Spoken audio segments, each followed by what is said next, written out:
할렐루야. 우리 하나님을 찬송합니다. 오늘 또 하나님께서 우리에게 새로운 날을 주시고 또 특별히 오늘 2022년 10월의 마지막 날 하나님께 예배하는 주의 날을 주셨습니다. 10월은 31일까지가 있네요. 내일이 마지막 날이네. 10월 30일 주일 요한복음 19장에서 21장의 말씀을 오늘 묵상하는 날로 정하겠습니다. 요한복음 19장 26절부터 읽어보면 예수님께서 십자가에 못 박히셔서 그 하시는 말씀 가운데 그 어머니를 부탁하는 가상칠언 십자가 위에서 7가지 말씀 중에 한 가지 말씀이 자기 육신의 세상의 어머니를 자기 제자 요한에게 부탁하는 그 말씀. 예수께서 그 모친과 사랑하시는 제자가 곁에 섰는 것을 보시고 이 사랑하는 제자가 바로 이 요한복음을 기록하고 있는 바로 요한입니다.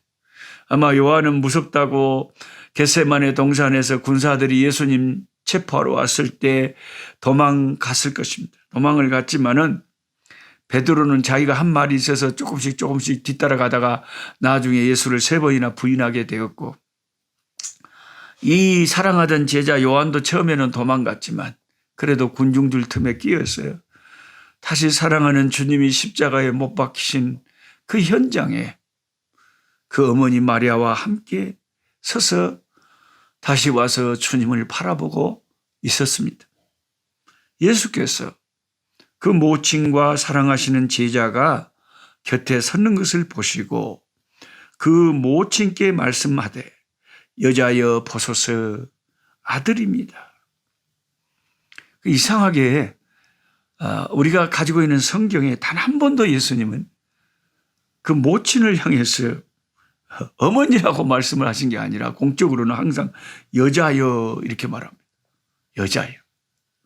요한복음 2장의 그 가나 혼인잔치에도 포도주가 떨어졌다고 아들에게 말할 때 어머니한테 그랬잖아요. 여자여, 그것이 나와 무슨 상관이냐.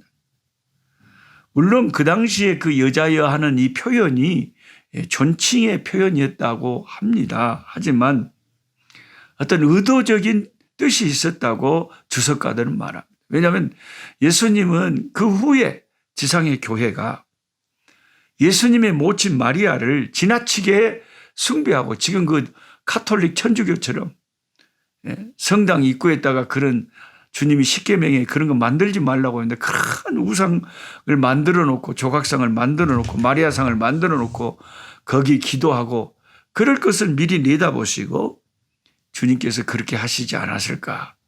그런 성경학자들의 견해가 있습니다.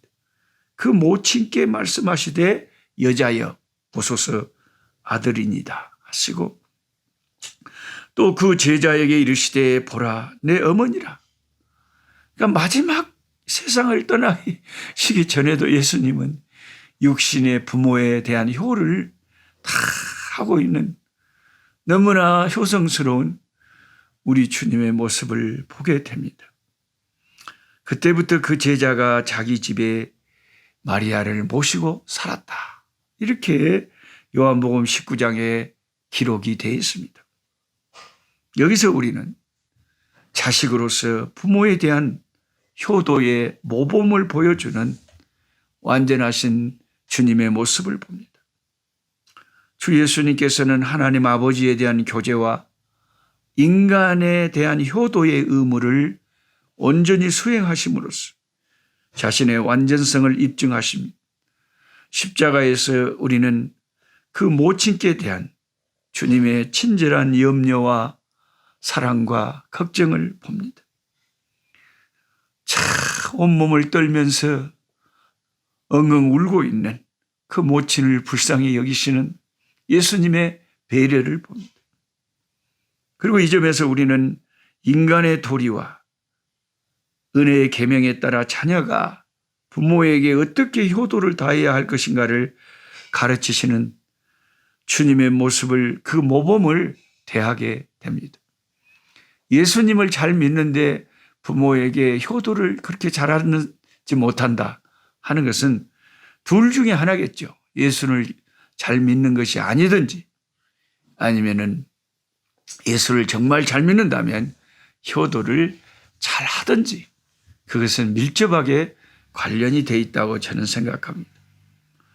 구약의 십계명은 신약의 가르침 속에 낱낱이 다 포함되어 있습니다. 출애굽기 20장 말씀은 에베소서 6장에 자녀들아 너희 부모를 주 안에서 순종하라 이것이 옳으니라 네 아버지와 어머니를 공경하라 이것이 약속 있는 첫 계명이니 이는 네가 잘되고 땅에서 장수하리라 하는 말씀과 관련되어 있습니다.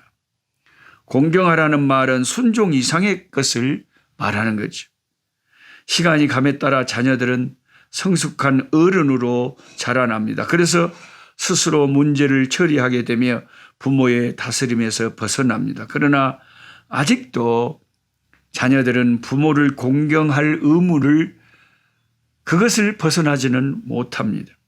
이들은 평생 갚아도 다 갚지 못할 빚을 그 부모들에게 지고 있습니다. 이들이 부모에 대하여 할 수 있는 최소한의 일은 부모님을 가장 윗자리에 모시고 존경하며 섬기는 것입니다.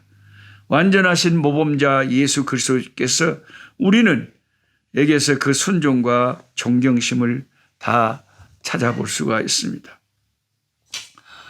어린 시절에 소년 예수님은 그의 모친 마리아와 그의 법적인 부친 요셉의 감독하에 있었죠. 12살이 되던 해 6월절에 그 부모는 소년 예수님을 데리고 예루살렘 성전에 그 6월절에 참가하러 올라갔습니다. 그 장면을 주의 깊게 살펴보면 중요한 의미가 함축되어 있음을 알게 됩니다. 6월절 절기를 마치고 요셉과 마리아는 이웃들과 함께 막 이야기하면서 많은 군중들 속에서 나사렛 고향으로 돌아오고 있었습니다. 이때 요셉과 마리아는 예수가 12살 먹은 소년 예수님이 자기들과 함께 있겠거니 생각을 했습니다. 그러나 예수님은 그 일행 중에 있지 아니하고 예루살렘 성전에 그대로 남아 있었습니다. 하룻길을 간 후에야 예수가 없는 것이 확인되었습니다. 그 즉시 부모는 오던 길을 되돌아 예루살렘으로 갑니다. 마침내 오메 예수님 어디 계신다냐 12살 먹은 아들을 잊어버린 이 부모는 예루살렘 성전에 있는 예수님을 발견했습니다. 그 어머니는 예수님에게 뭐라고 했습니까? 아이야 어찌하여 우리에게 이렇게 하였느냐? 어째서 이랬냐? 어머 보라 내 아버지와 내가 근심하면서 얼마나 네를 찾았는지 아느냐 하고 누가복음 2장 48절에 말하고 있습니다. 마리아가 예수님을 그처럼 근심하여 찾았다는 사실, 이 사실은 예수께서 그 모친 마리아의 보호구역에 밖에 한 번도 나간 일이 없었다는 것을 강력히 지지한다고 할 수가 있죠. 한 번도 예수님이 이런 일이 없었다는 거죠. 그렇게 걱정을 한 거죠. 항상 예수님은 부모들에게 순종하고 애를 미긴 적이 없었어요.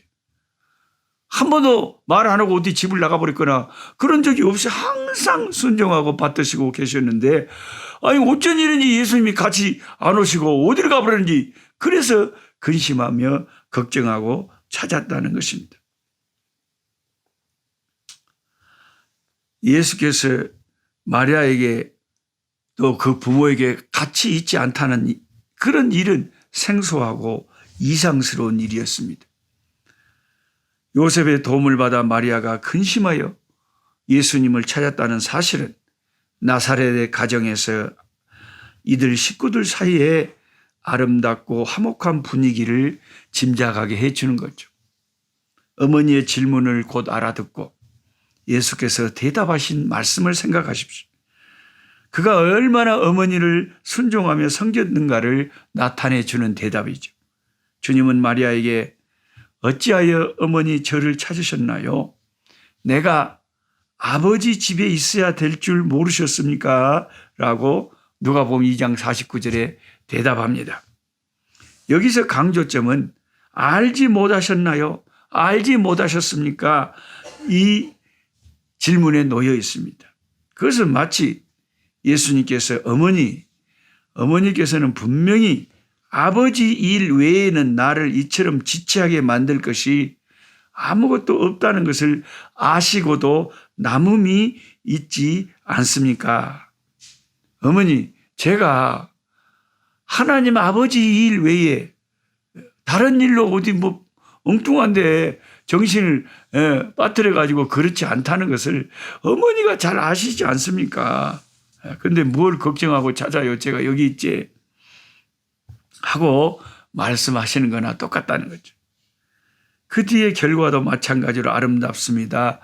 누가복음 2장 51절에 보면 예수께서 한 가지로 내려가사 나사렛에 이르러 순종하여 받드시더라.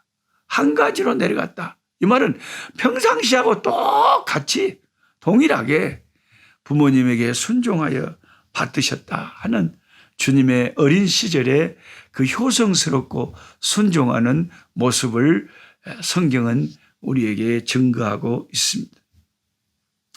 그런데 주님께서 그 모친께 하신 말씀 중에 아까도 제가 말씀드렸지만은 주께서 그 모친 마리아를 부르실 때에 여자여라고 하는 호칭을 사용하고 있다는 겁니다. 우리가 가지고 있는 이 신약의 네 복음서 가운데 주님께서 마리아를 어머니로 부르신 적이 단 한 군데도 없습니다. 그것은 우리 주님께서 전능하신 지혜로 수세기 앞을 내다보셨기 때문입니다. 오늘날 천주교에서는 있어서는 안 될 끔찍한 마리아 숭배가 자행되고 있습니다. 이것은 마리아도 정말 교회가 이래서는 안 된다고 손사래를 치고 있을 겁니다. 우리 주 예수 그리스도는 이러한 일을 미리 내다보시고 이런 어리석은 일을 막기 위하여 어머니 대신에 여자여라는 호칭을 사용하신 것입니다. 우리 주님이 십자가 위에서 그 모친 마리아를 사랑하시는 제자에게 부탁하신 일은 그 모친이 가부가 되어 있었다는 사실을 말해줍니다. 남편이 있었다면 왜 굳이 자기 사랑하는 제자 요한에게 어머니를 부탁하겠습니까? 자기 아버지 요셉이 당연히 아내를 돌보겠죠. 그런데 그 어머니를 지금 사랑하는 제자에게 부탁한다 이 말은 성경에 요셉이 죽었다는 기록은 없지만은 진작에 요셉이 죽었다는 것을 우리가 짐작을 하는 거죠.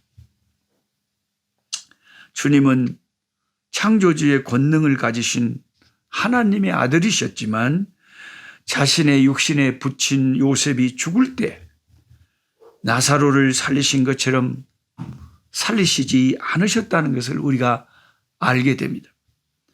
주님은 하나님 아버지의 뜻이 아니면 결코 자신의 권능을 함부로 사용하지 않으셨습니다. 저와 여러분이 예수님의 붙인 요셉이었다면 아들 예수님을 빙자하여 오래 살고 병들면 예수님이 각 낫게 해주고 죽은 병에 들어도 죽지 않게 해주시고 큰 영광을 누리며 살라고 시도했을지도 모릅니다. 그런데 요셉의 경우를 보면 주님이 권능을 가지고 계셨으면서도 요셉은 죽게 놔두셨다는 거죠. 그래서 저와 여러분 가운데 예수 믿는 사람들 하나님이 죽을 병에 걸렸다고 다 고쳐주는 것도 아니고 그래서 참 저는 주의 종들 가운데 지금 뭐 무슨 병이 고쳐졌습니다. 무슨 병이. 그게 다 고쳐지는 게 아니잖아요. 그런 게 좀 조심스럽기는 참 조심스러워요. 그러다가 이제 어쩌다가 이제 고쳐진 사람들은 간증한다고 막 서로 전화 연결해가지고 할렐루야 할렐루야 하는데 아니 안 고쳐진 사람들은 더 많을 거 아닙니까? 자칫 잘못하면 이 기독교가 눈 가리고 아웅하는 사기극을 벌일 수도 있다는 거죠.